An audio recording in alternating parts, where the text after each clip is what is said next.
Boa noite, Boa noite. Tô tudo bom? aparecendo, não? Tá aparecendo aqui. Oxe, pra mim não tá aparecendo, mas tudo bem. E essa quarentena, o que você estava fazendo essa quarentena? Te atrapalhou muito aí? Ah, foi uma mudança de paradigmas, né? A gente foi extremamente obrigado a aprender a lidar com problemas de uma forma diferente, né? Em Aham. questão de como assimilar o treino, de como fazer toda a parte de planejamento mesmo. Tá sendo uma loucura, mas tá sendo um aprendizado muito bom. E como é que você estava na parte física dos treinos? Estava treinando em casa ou já estava começando um pouco na academia mês passado, assim? Então, aqui já no clube eles já começaram a liberar mais a questão de treinamento, né? Que o estado de São Paulo já começou a liberar, a cidade de São Paulo já começou a liberar, mas ainda com ressalvas, né? Todo o treinamento que eu tenho feito eu tive uma semana de férias, depois um mês. Na verdade, não foi férias, foi uma adaptação, depois um mês de férias. E aí, praticamente desde maio, eu tô sem parar de treinar, basicamente só em casa. E está sendo uma oportunidade muito boa, assim, para aprimorar coisas que a gente não conseguia dar tanta atenção antes, sabe? Então, questão de preparação física, eu tenho sentido que tem sido mais minucioso essa parte do treinamento, em questão da aptidão do meu corpo para executar as coisas e também a parte técnica tem sido uma coisa bem interessante, assim, que a gente tem trabalhado. E também Está foi sendo um bem período legal. de um pouco de descanso, né? Para vocês, porque vocês têm uma rotina muito acirrada, não tem muita folga, férias, né? Pois é, mas ao mesmo tempo esse período ele está sendo bem menos demandado da parte física em relação a treinamento. Tô treinando menos horas por dia, né? Em questão de, por exemplo, normalmente eu treino entre 4 horas e 5 horas e meia, de segunda a sexta. E hoje em dia eu tenho treinado 1 hora e meia, duas, mais a preparação física, mais uns 45 minutos, 1 hora. E, e assim, tem tido uma diferença muito grande, mas não tem sido tanto de descanso, porque como está sendo um treinamento mais específico, está sendo uma coisa mais minuciosa, está sendo uma coisa muito mais que demanda do psicológico, fora toda a parte da pandemia, né, que é uma coisa que pega muito no psicológico de todo mundo que está vivenciando isso no mundo, né. Então, não necessariamente tem sido um período de folga, sim, um período de menos treino, de sem perspectiva de competição, etc e tal, mas com certeza está sendo um período tão cansativo quanto, eu posso dizer. Porque treinar em casa, às vezes treinar com equipe, ajuda um pouco mais, você vai tendo outras pessoas, vai distraindo um pouco mesmo quando treina, né? E em casa é mais um Sim. treino só você, né? Pois é, tem os dois lados.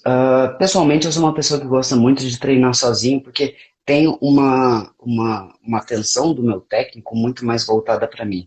Mas também o treino em equipe, ele traz um benefício social e emocional na hora do treino que é muito singular. Mas, por exemplo, a nossa confederação de saltos, a Saltos Brasil, ela tem, ela tem propiciado para a gente um treinamento 2 vezes por semana, fora a parte teórica que eles também estão fazendo, ele 2 vezes por semana tem um treinamento da seleção. Então, todos os atletas do Brasil se juntam e treinam online. Isso daí tem sido uma oportunidade bem legal, porque além de ter um contato mais frequente com os outros atletas, tem um contato com outros treinadores também, que também tem uma perspectiva diferente de treino, tem um approach diferente na hora de passar algum exercício, e um dos requisitos que a Saltos Brasil colocou era que teria que ter um revezamento de técnicos na hora de dar treino para as equipes. Então, no começo, era literalmente todo mundo junto, cada hora um falava alguma coisa, e ao longo do tempo a gente foi fazendo alguns testes, a gente foi fazendo alguns treinamentos mais específicos para ir dividindo melhor a turma. Então, a gente tem hoje, se não me engano, são 4 equipes, basicamente, que são 2 adultas e 2 juvenis, e tem a equipe principal e a equipe secundária de cada um. Então, é uma adulta e uma principal e uma secundária do adulto, uma principal e secundária do juvenil. E isso cria também é, um, uma sensação de competitividade interna que é muito interessante, porque, beleza, vamos supor, eu estou na equipe principal adulta hoje, mas semana que vem vai ter mais uma avaliação, e pode ser que eu não esteja mais, se eu não atingir determinados critérios. Pode ser que, sei lá, eu acorde com dor de barriga, não consiga performar tão bem, e aí eu já não estou mais na equipe principal. Então, do mesmo jeito que uma pessoa pode pegar o meu lugar na equipe principal. Então, tem tido uma sensação muito boa de ainda você ter que estar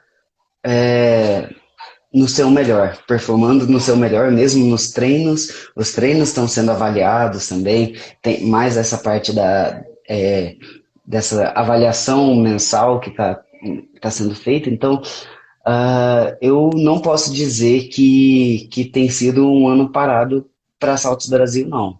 Tem sido um ano muito, muito interessante. E também essa troca, esse revisamento técnico, ajuda também a adquirir novas experiências, né? Porque você vai estar Com com treinamento certeza, diferente com e certeza, pode com melhorar em certeza. vários fundamentos, né? Exato, exato. E isso ajuda a gente de todas as maneiras, porque dá um repertório de, de correções muito maior. Porque, por exemplo, na verdade foi até citado no treinamento de ontem, que falou assim: pode ser que um atleta sempre teve um, uma falha técnica ou um defeito técnico persistente, que o próprio técnico da pessoa sabe que tem, mas não consegue ter um approach muito bom para corrigir. E vem outro técnico e ele consegue ver e ele fala um termo diferente, qualquer coisinha, uma palavra diferente que faz ter uma melhor compreensão do atleta.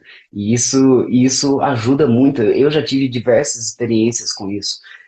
Felizmente, a minha técnica, ela é muito aberta a isso, e sempre traz novas experiências para todos os atletas. E eu que sou o atleta de mais longa data dela, eu tenho tido muitas experiências em relação a isso. Tem sido uma coisa muito boa. E eles estavam querendo, não sei se já aconteceu, pela verdade, querendo colocar uma prova de saltos ornamentais virtual. Qual que é a sua opinião em Pois relação é, a isso? Pois é, já teve até, já teve. Foi o Campeonato Sul-Americano de Saltos Ornamentais. E nossa, foi uma experiência única, eu posso dizer. Foi uma experiência única, porque foi uma competição completamente fora de qualquer parâmetro que eu já tive.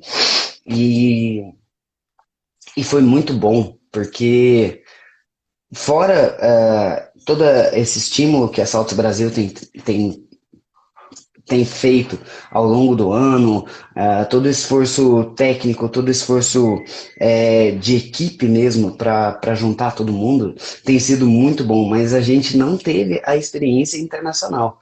Só que a Consanat, que é a Confederação Sul-Americana de Natação, conseguiu formatar uma competição nos modos para ela ser online, e foi uma experiência muito legal, que muita gente pode pensar, saltos ornamentais, você só faz na piscina, você só treina na piscina. Não, a gente treina 50% na piscina, 50%. Então, a gente tem muitos exercícios técnicos fora da piscina, a gente tem muitos exercícios de imitação fora da piscina, dos movimentos que a gente vai fazer na competição. Então, isso é muito fácil de formatar uma competição, e eles fizeram isso. E foi uma experiência sensacional. Eu tive a felicidade de acabar com a segunda colocação, com uma diferença aí de, nossa, menos de um décimo para o primeiro lugar. Então foi uma competição muito acirrada, e foi muito fera, foi uma experiência assim que espero que não tenham outras, porque só teve isso por conta da pandemia, mas foi uma experiência que foi muito enriquecedora. Foi muito enriquecedora. Aham. E também você falando da parte da preparação, tem que ter toda uma preparação fora da piscina, na água, até porque na hora do salto, evitar alguma lesão, alguma coisa que Exato. impossibilite, né? De dar um bom salto, de ganhar uma nota boa. Exatamente, exatamente. E isso a gente trabalha muito em questão na questão de preparação física, para preparar melhor o corpo para a gente, ah, na fisioterapia, que vai ajudar a gente a ter uma musculatura de mais fina na hora de executar um movimento, e também toda a parte técnica do exercício. Então, isso daí traz para a gente muitos auxílios na hora de evitar uma lesão. E se, no caso, houver uma lesão, nosso corpo está melhor adaptado para receber ela. Não vai ser uma lesão tão grave quanto poderia ser se não tivesse essa adaptação. E vamos para o início da sua carreira aqui. Como é que você descobriu que os saltos Eita, ornamentais poderia ser sua profissão? olha, foi meio na cagada. É essa a expressão. Foi na cagada. Porque eu sou nascido em São Paulo, mas eu morei 15 anos em Minas. E daí, quando eu voltei para São Paulo, foi em 2009. Eu estava me adaptando aqui de novo a São Paulo, fazendo toda a adaptação, colégio, etc e tal. A vida em São Paulo, que é uma coisa de louco, mas é uma coisa que eu gosto bastante. E aí foi nas férias de 2010. O meu pai, ele é professor de educação física, e eu tava muito sedentário. Eu tava muito sedentário. E e aí ele virou e falou: Eu não vou deixar você sedentário aí nas férias, não. Meu pai, ele é professor de educação física na USP, e na USP ele todo ano, pelo menos, tinha uma vivência de esportes aquáticos. E não só voltado para piscina. Tanto é que eu comecei fazendo era canoagem. Eu fiz canoagem junto com meu pai, e meu pai também me inscreveu num curso de saltos ornamentais, porque eu sempre fui muito espoleta, eu sempre fui da pá virada que fazia de tudo, e saltava das coisas, saltava dos lugares, já tinha brincava de fazer mortais. Eu já tinha feito ginástica acrobática muito tempo atrás, só que não com um cunho tão de treinamento. Eu treinava só nos finais de semana, 2 vezes por dia. Tipo, o que eu treinava no final de semana é o que eu treino em uma sessão de treino hoje em dia. Então, nem dá para considerar que eu fui tanto atleta, mas mas eu tive essa experiência e aí eu comecei saltos ornamentais lá na USP, que era um projeto de caça-talentos do Esporte Clube Pinheiros, que é o clube que eu até hoje eu tô. Então eu apareci lá, eu já apareci mais velho, geralmente a idade de início para os atletas de saltos ornamentais é cerca de 7, 8 anos, tem lugares que até começam com menos. Na China mesmo, eu já vi crianças de 5 anos começando a treinar. Então, eu comecei com 15, de 15 para 16, então eu comecei consideravelmente mais tarde. Mas mesmo assim, eu tive uma, um desenvolvimento bem acelerado.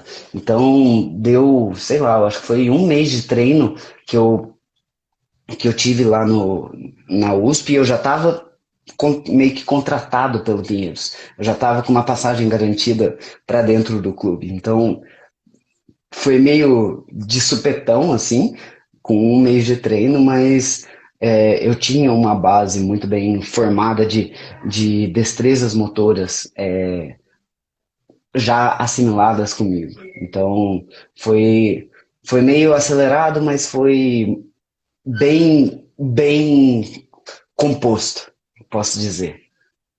Então, assim, você teve muito apoio até do seu pai, né? E aí ele sendo professor Com de educação certeza, física, ele poderia até te com ajudar, certeza. pelo jeito te ajudou muito, né? Nessa parte, De você se desenvolveu fato. até muito mais rápido, né, do que era o esperado. Sim, sim, o meu pai, ele é pesquisador na área de crescimento e desenvolvimento motor. Ele não é professor de escola de educação física, ele não dá aula de educação física, ele é professor universitário e pesquisador. Então, desde cedo, eu já era estimulado a fazer coisas diferentes com o meu corpo para me adaptar aos testes que meu pai estava buscando. Então, eu tive um repertório motor muito grande desde cedo. Então, foi uma coisa muito interessante que meu pai já desde cedo já aplicava comigo. E no início, teve algum atleta, na hora que você foi descobrindo os saltos ornamentais, foi pesquisando mais sobre, teve algum atleta que você achou que ele saltava bem, que você pegou alguma coisa dele e ia juntando um pouquinho de cada um para formar você? Olha, eu tenho que falar que eu sempre fui muito observador Ah, de atletas e sempre tentando entender o que cada um fazia, como que fazia, por que que fazia. E nossa, eu tive muitas muitas inspirações e muitos anseios de possivelmente imitar alguém ou tentar fazer de uma forma parecida. Com certeza, vários atletas dos Estados Unidos eu me inspirei, mas olha, eu tenho que falar que um dos primeiros atletas que eu não vou falar que me inspirei, mas eu bebi muito da fonte, foi o Ian Matos, daqui do Brasil mesmo, que na época ele treinava em Brasília e numa competição a gente foi brincar de fazer sincronizado e naquele momento eu, eu vi que dava para aprimorar muito em questão da minha técnica. Só de treinar do lado dele, de tentar repetir os movimentos que ele fazia com a intensidade que ele fazia, me deu um olhar muito diferente do esporte. E isso eu acho que foi de fato a primeira sensação que eu tive de que eu posso aprimorar pegando ideias de cada um. E foi a partir dele, daí com certeza teve muita influência de atletas da China, teve muita influência, como eu já disse, de atletas dos Estados Unidos, da Itália também, que mais? Rússia também consegui, consegui pegar alguma coisinha, então minha, minha, minhas inspirações são de muitos lugares do mundo. Isso daí foi até legal, você ter pego um pouco de cada atleta de vários países, porque cada país, né, tem um modo, né, de treinar o atleta Sim, e várias técnicas. Então exato. você pegando tudo isso, junta um pouco e vira um grande atleta, né? Ah, essa é a intenção, né? Essa é a intenção. São, ah, eu posso dizer que pegar várias influências é muito bom, mas também pode ser uma faca de dois gumes, porque ao mesmo tempo que você pega várias influências, você também não, não fundamenta muito bem uma técnica específica. Então, Fazer eu específico, tive. então. Exato, exatamente. E, na verdade, foi até o meu caso. Eu, eu tive muitas influências de técnicas diferentes e eu estava sempre mudando e me adaptando. E eu sempre me dei muito bem com isso. Mas, do mesmo jeito, eu não tinha uma técnica muito bem fundamentada. Então, toda vez que, por exemplo, eu voltava de férias, tá, beleza, eu ficava 3 semanas de férias, parecia que eu tinha ficado 4 meses sem treinar. Então, era uma regressão muito grande. E aí que vem a parte mais interessante da pandemia. Como a gente não consegue fazer um treinamento tão expansivo em relação a fazer mortais, a fazer evoluções técnicas dos saltos ornamentais, a gente tem focado muito na parte técnica, muito na parte minuciosa, que é uma das coisas que eu mais tenho dificuldade. E a minha própria técnica tem falado que nos meus treinamentos na pandemia têm sido muito mais eficientes tecnicamente do que os treinamentos onde eu estava buscando saltos com um grau de dificuldade muito alto, onde eu estava buscando uma dificuldade muito alta e não tanto conseguindo aprimorar a parte mais básica do salto. Até porque nessa pandemia vocês não estavam treinando na água, né? Então tinha que melhorar essa Exato. parte técnica para chegar na água Sim, tá bem melhor do que estava. exato, mas isso aí eu tenho que falar que vai muito também da, do atleta, porque do mesmo jeito que eu tive a tranquilidade de aceitar que esse é um momento que dá para eu assimilar melhora, eu tenho certeza que vários atletas se viram meio perdidos nessa situação. E não vou falar ou apontar dedos, existem atletas que pioraram durante a pandemia, mas durante a pandemia está sendo um momento onde as pessoas estão muito mais frágeis e muito mais propensas a pensar no pior ou numa situação onde não vem um prognóstico muito positivo. E e eu, felizmente, consegui transformar isso numa coisa boa para mim. Então, eu fiquei mais minucioso. Eu já sou um atleta extremamente minucioso, mas eu fiquei mais criterioso em relação às minhas correções e às minhas, ah, os inputs exato, minhas cobranças e meus inputs de força onde eu executava a, as partes técnicas. E isso tem me trazido muitos benefícios. E pelo menos esse é o resultado que eu consigo ter dessa pandemia. Igual eu, por exemplo, não gosto que ninguém aponte erros para mim. Eu mesmo gosto de descobrir qual que é meu erro, né? Eu também sou assim, Aham, muito. Eu jogo vôlei. Então, se eu erro aham. algum ataque, ninguém vai falar para mim que eu errei. Eu mesmo já tenho que cobrar. Eu acho que isso aí também é a parte Sim, que todo atleta deveria ter. com certeza, com certeza. Isso daí eu acho que é o diferencial para qualquer coisa na vida, na real. Porque se você tem um instinto de estar sempre se cobrando, de estar sempre buscando ser e estar melhor, você é independente, você vai evoluir. E, e um atleta de alto rendimento que não tem isso, não desenvolve de maneira nenhuma.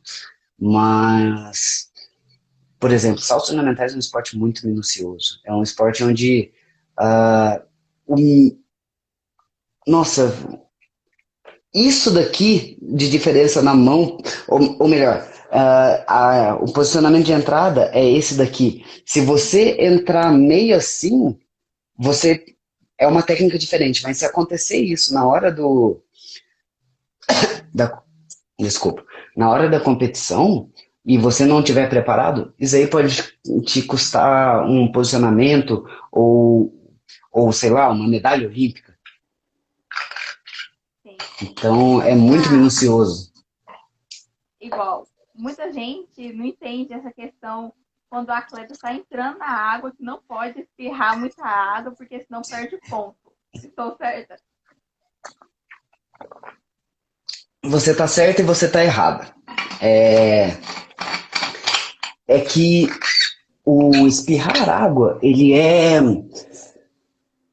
não é a parte propriamente dita avaliada, mas é um dos critérios de avaliação o posicionamento na entrada e a angulação da entrada. Aham. Então, se você entrar totalmente perpendicular com a água e numa posição firme, que são as duas coisas avaliadas na entrada, você não vai espirrar água. É uma coisa, é um, é um efeito de uma coisa que é avaliada. Aham. Então, se você for avaliar superficialmente, sim, se você não espirrar água, você vai ter uma nota boa. Mas, por exemplo, eu conheço milhões de pessoas que acontecem isso. A pessoa, ela entra fora da linha perpendicular com a água, e aí ela acaba cravando, ela acaba não espirrando água.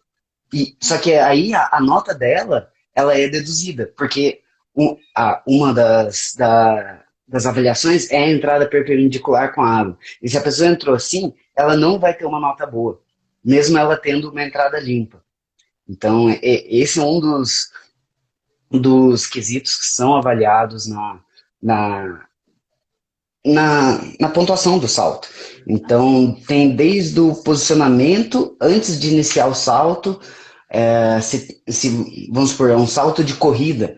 Vamos falar especificamente vamos falar mais fácil, no trampolim, que é a plataforma que é o aparelho que é móvel, que te dá Aham. impulso, que são os trampolins de 1 metro e 3 metros.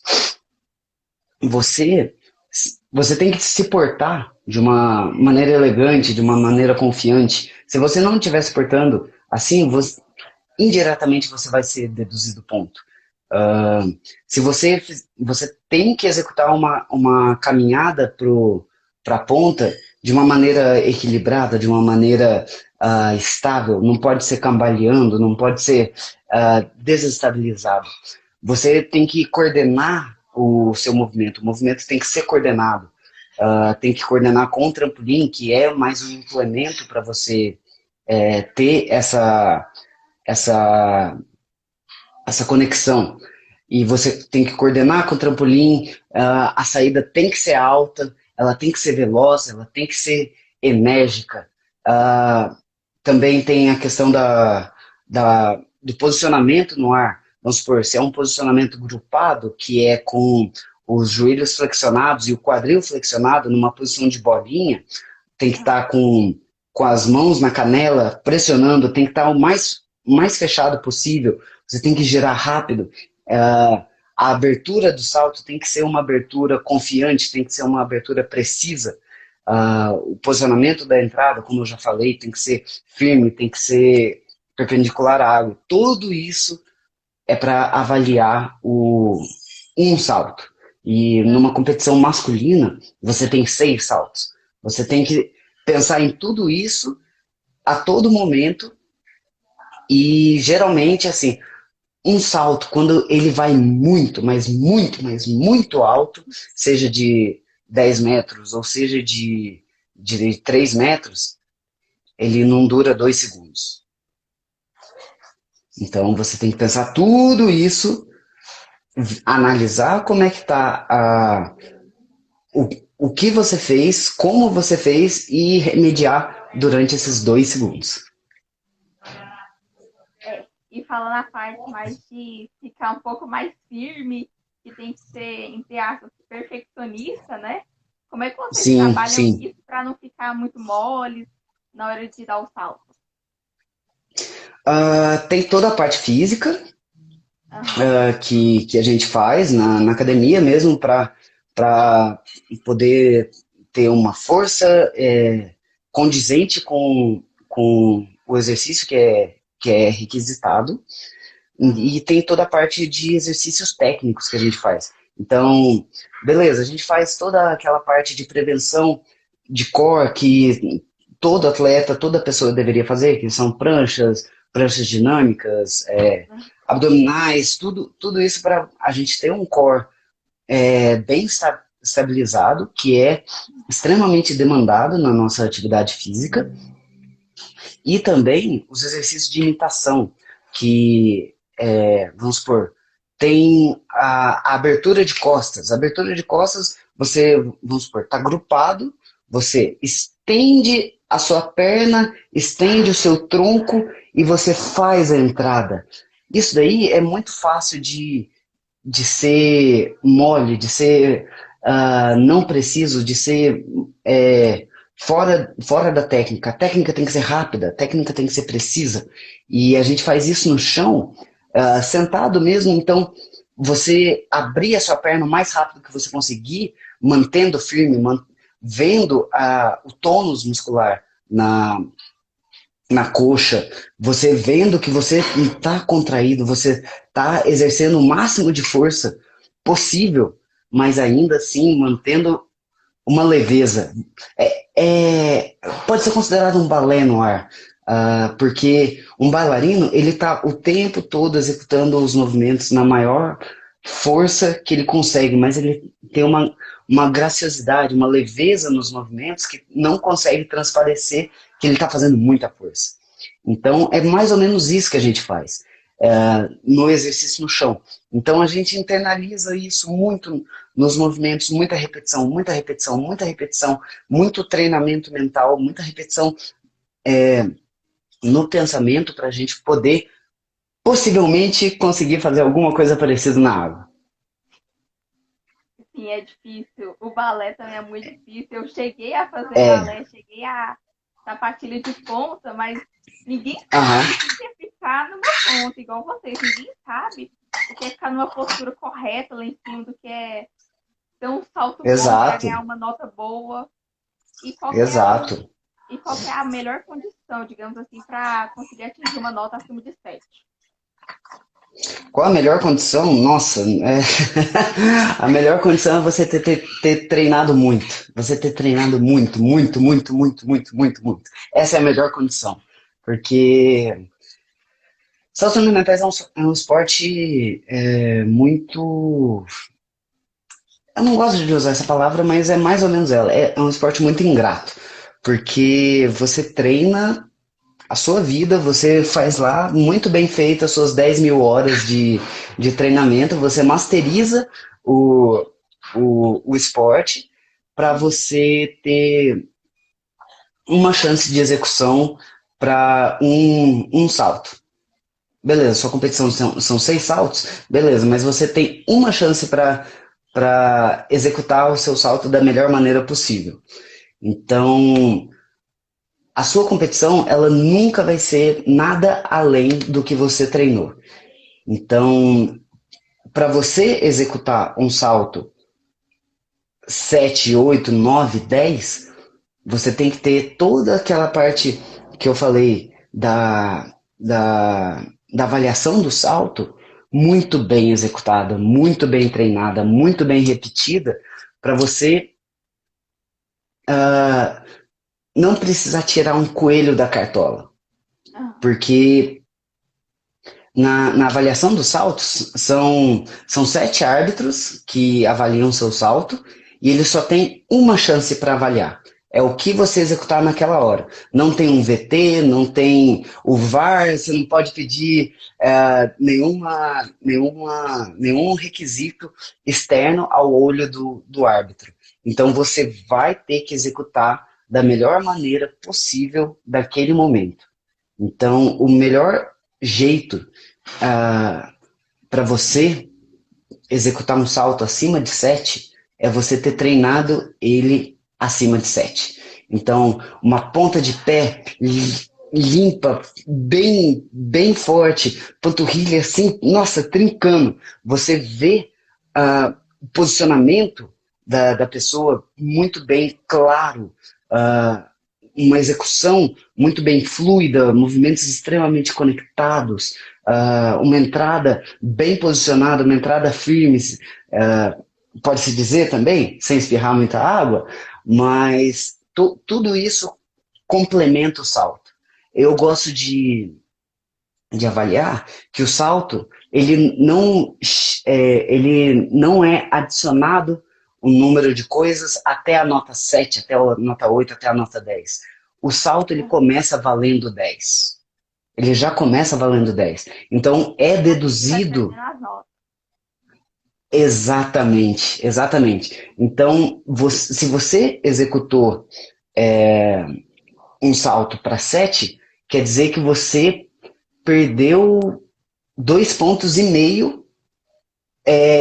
dentro disso tudo. Vamos falar 2,5 pontos, porque você começa com 10 até 7,5, você perdeu esses 2,5 pontos e você acabou ficando com 7. Então, você tem que lidar com. Você tem que acertar cada coisinha no seu mínimo detalhe.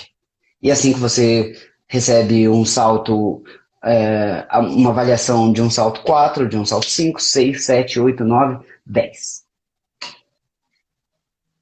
Nossa, para você receber um salto 10 tem que ser, digamos assim, perfeccionista, né?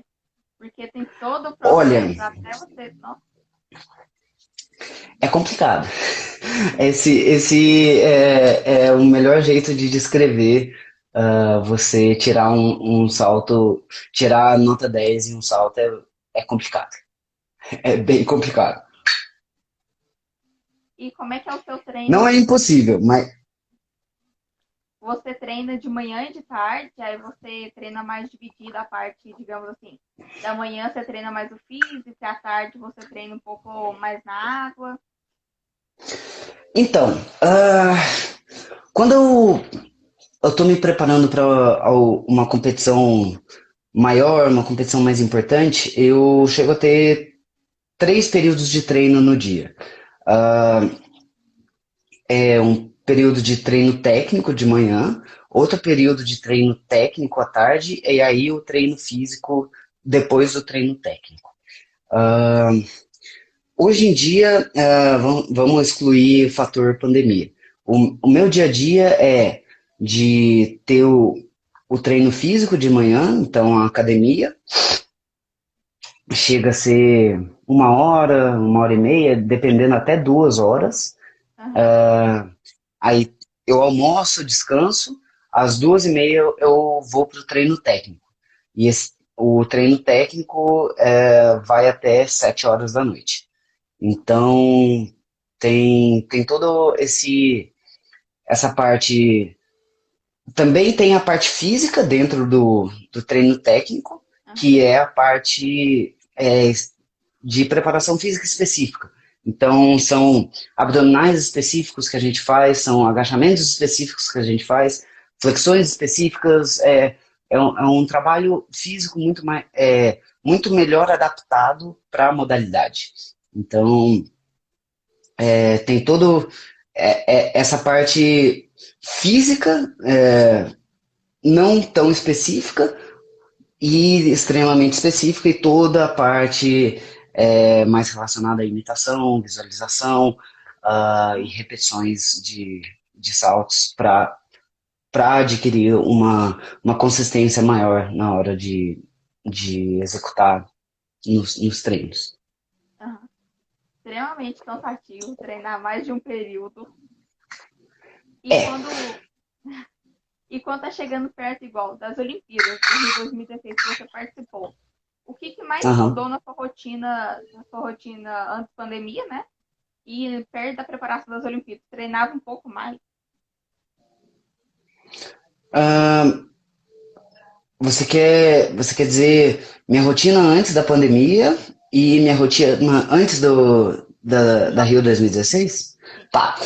Bom, basicamente a rotina antes da pandemia, eu acabei de falar como é que é, são treinos... As Olimpíadas, que eu digo. Tá. O que mudou? Nossa, mudou muita coisa. Mudou muita coisa.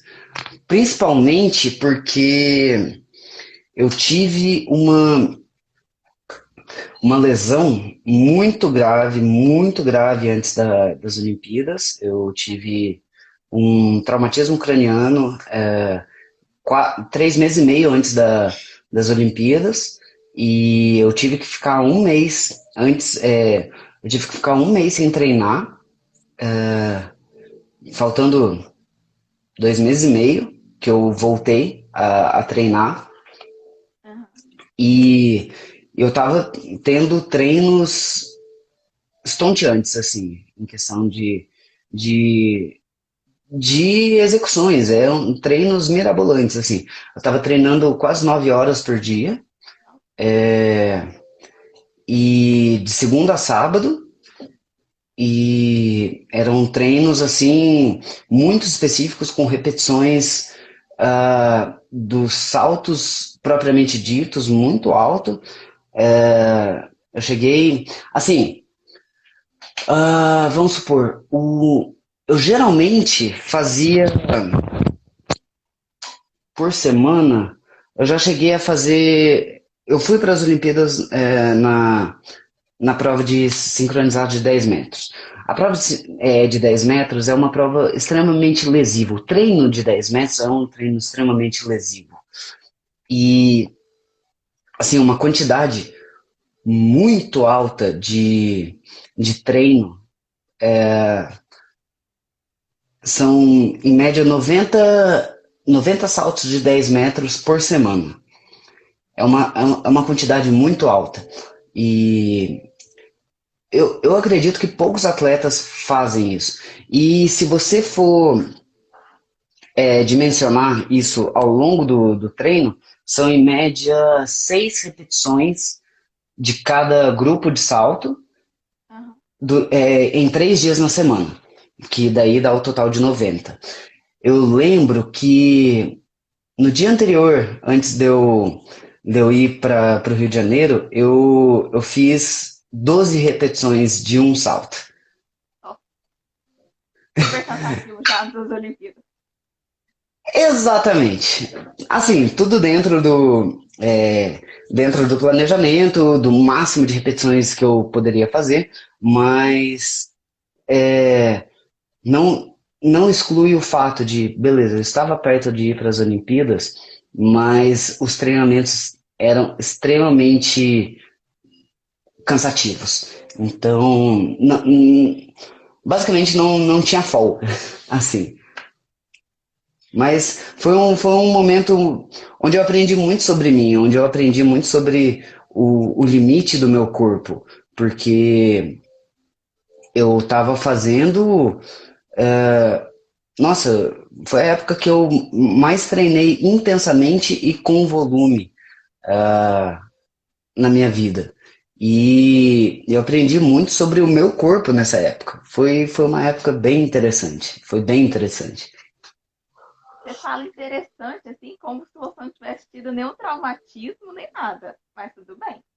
Ah, eu aprendi a lidar com isso. Eu aprendi a lidar com isso. Foi uma das épocas mais importantes da minha vida. Porque ah, eu tinha acabado de voltar da Copa do Mundo de saltos ornamentais. Eu tive uma experiência muito boa nessa competição. Eu performei muito bem com o Hugo lá. A gente fez uma competição muito boa. Uhum. E, e eu tava voando demais. E de repente eu sofri um acidente que literalmente poderia ter me matado. Foi um acidente de treino e eu poderia ter, assim, a neurologista que tava me acompanhando falou que foi muita sorte, foi uma sorte mas muito grande de eu não ter ficado paraplégico. Então, não, de não ter ficado tetraplégico. E assim, foi, foi uma coisa, assim, por milímetros que eu não fiquei tetra. Então, eu escapei por uma chance muito pequena e nesse momento eu tive que aprender a lidar com problemas muito além da, da própria do próprio treinamento. Questão de limite do meu corpo em relação a treino, porque eu não podia me esforçar demais. Eu poderia aumentar a minha pressão intracraniana. Eu estava tomando remédios antiepiléticos e estava tendo um acompanhamento muito sério, mas também muito efetivo durante toda essa parte pré-competição. Aham. E também, não sei se você leva isso, mas acredito que sim, leva isso com uma motivação para os seus jogos e próximos treinos. É de uma motivação que você superou, né? Que era para você estar com lesões ainda, sequelas sérias, e não está, né? Pois é. Bom, já que a gente já tomou essa guinada um pouco mais tensa na nossa conversa, eu acho que vale a pena falar disso também, porque é uma coisa muito importante na vida de um atleta. Ah, foi um momento muito complexo na minha vida, onde eu, eu repensei muitas coisas, repensei muitas partes da minha vida profissional e pessoal também. Questão de valores, questão de importâncias, e tudo isso me fez ser uma pessoa melhor. Eu tenho a facilidade, eu tenho uma facilidade muito grande de conseguir reverter uma situação ruim para uma situação positiva para mim, de tomar lições positivas e tomar de bastante aprendizado em relação às dificuldades que eu passo. Aham. E, e isso é de uma força muito grande minha que me faz superar as coisas de uma maneira mais leve, não ser tão pesada. Porque, nossa, eu poderia tranquilamente ter falado, beleza, isso aqui foi um chamado para eu parar de treinar. Tô nem aí que tem a Olimpíada, não sei o quê. E eu falei, pô, tá, aconteceu isso aí comigo. E o que eu posso fazer para lidar com isso. Ah, eu tenho que ficar parado? Beleza, eu fico parado. Eu tive uma. O meu primeiro neurologista falou que eu só poderia voltar a praticar qualquer coisa física em 3 meses. E eu falei, ok, eu respeito a sua opinião, mas eu não aceito. Eu procurei outro neurologista e esse neurologista falou em 1 mês você volta. E eu falei, beleza, vamos ver no que dá. Então, não necessariamente eu, eu botei todas as minhas fichas, mas eu acreditei com ressalvas. Então, eu estava vivendo a minha vida um dia após o outro. Então, beleza, o que eu consigo fazer hoje? Ah, eu consigo fazer isso? Beleza. Amanhã, eu não consigo fazer o que eu fiz ontem. Beleza. Depois de amanhã, nossa, eu já consigo fazer um pouco mais. Olha só. E é isso, em todo dia, a todo momento, eu estava me medindo. Eu estava tentando entender o que estava acontecendo comigo e como eu poderia tirar a melhor o melhor proveito em relação a isso. Mas você acabou falando de sequelas, de eu não ter saído sem sequelas, de eu não ter saído com sequelas. Aham. E eu também achei que eu tinha saído sem sequelas. Só que estudos e foram mostrando para mim, na verdade isso aí foi uma descoberta consideravelmente recente. No momento que eu sofri o acidente, eu sofri uma concussão. Não sei se você conhece o termo concussão. É muito difundido nos Estados Unidos, tem muitos estudos em relação a isso, mas aqui no Brasil não é tão, Exato. tão divulgado sobre isso. E tem até um filme com o Will Smith na, na distribuidora de filmes em stream que não tá pagando a gente, mas é aquela que faz papam.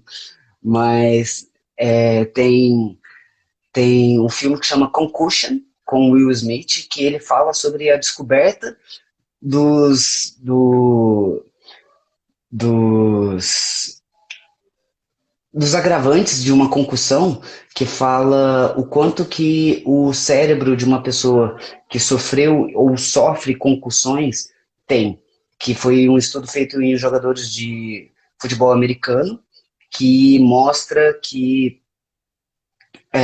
as pancadas que o cérebro toma vai levando à degradação, a uma degeneração massiva da massa encefálica. Então, pessoas com 40 anos já começam a apresentar demência, Alzheimer, Parkinson, coisas que poderiam se manifestar muito mais tardiamente e começa a apresentar muito mais cedo. E um do, das, dos efeitos disso é também causar depressão. E isso foi mostrado para mim muito mais tarde. Foi aparecer para mim, nossa, em 2018, 2 anos depois do meu acidente, que foi ter de fato uma apresentação mais palpável na minha vida.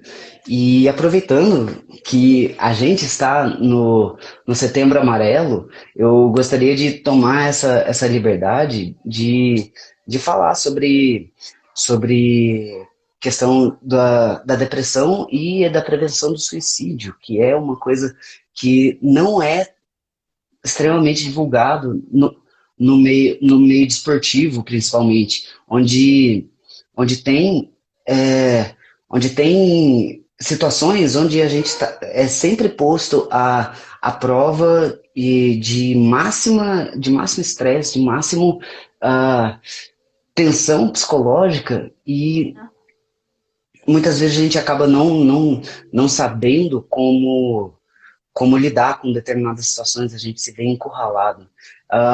Eu tive esse episódio na minha vida, onde eu tive esse caso depressivo, onde eu ainda trato esse caso depressivo, mas tiveram momentos assim no meu treinamento onde eu estava subindo para a plataforma de 10 metros, tinha o lado da piscina e tinha o lado do chão, e muitas vezes eu cheguei a pensar em ir para o lado do chão, e, e o quanto que isso eu não conversava com as pessoas. E tem que conversar, porque é uma coisa extremamente perigosa na vida do atleta e muitos atletas passam por isso. Muitos atletas passam por isso e eles não conversam. E isso é uma coisa que é muito entristecedora. Ô, palavrinha difícil. E, e que tem que ser jogada muita luz em cima disso. E, e falar, meu, vocês têm o poder de mudar isso na vida de vocês têm o poder de buscar ajuda, e vocês podem. E, e todas as pessoas podem falar isso para todas as pessoas. Não precisa ter medo. Às vezes é a chave que precisa mudar. Você pode se importar sim com as pessoas. E, e isso pode salvar uma vida.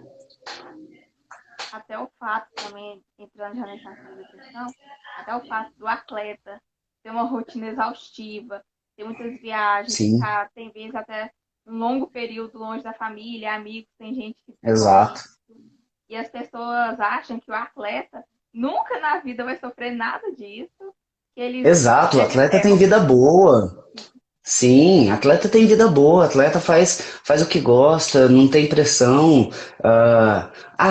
Olimpíadas, Rio de 2016, vai competir em casa é muito mais de boa. Não, não, não, não, Tem a não, não. torcida que Isso cobra muito tem a- também. exato, exato. E a torcida brasileira, ela é uma torcida muito passional. Isso é muito bom porque, nossa, é um calor muito grande. Mas, por exemplo, você pode até assistir na minha prova que está disponível no YouTube.